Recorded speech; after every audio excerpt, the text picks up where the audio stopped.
In its latest threat assessment, the Department of Homeland Security warns of a possible increase in violence from right-wing extremists. Extremists being defined as those who are hate-oriented and single-issue.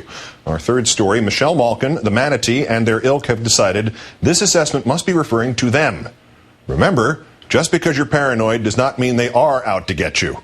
In a classified report dated the 7th of this month, what Michelle Malkin refers to as the DHS hit job, Homeland's Office of Intelligence and Analysis, assessing that the current economic and political climate may help right-wing extremist groups with recruitment. Right-wing extremists may be gaining new recruits by playing on their fears about several emergent issues. The economic downturn, the election of the first African-American president, present unique drivers for right-wing radicalization and recruitment.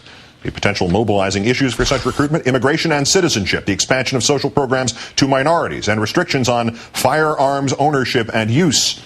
Originally intended for distribution to law enforcement, this assessment was leaked to conservative blogger, former San Diego Mayor Roger Hedgecock on Monday. Cue the hyperventilation.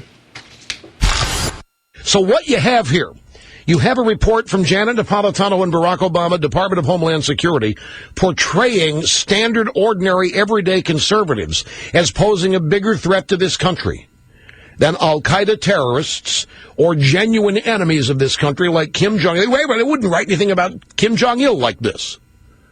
They wouldn't write anything about Osama bin Laden. Isn't it interesting that the media has jumped all over this when there aren't any examples of it? There are no Timothy McVeighs out there right now. The federal government is going to begin gathering information on right-wing extremist activity in the United States. Does that mean they're going to be sending spies to these tea parties? It's free speech, and the Obama administration is trying to shut it down because, as I pointed out before, they don't like any kind of disagreement or dissent. And I wonder if they have a report on left-wing fanatics, like Bill Ayers and Jeremiah Wright.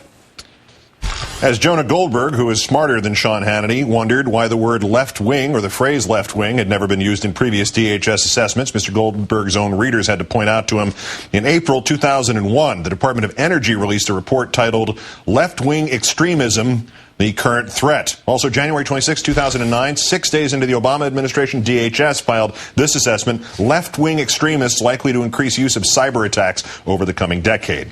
Perhaps Ms. Malkin, Mr. Goldberg, and others should also note this. The acting Undersecretary of the Office of Intelligence and Analysis is a man named Roger Mackin. Mr. Mackin was, of course, appointed by that ultra-liberal, left-wing, Rush Limbaugh baiting extremist, George W. Bush.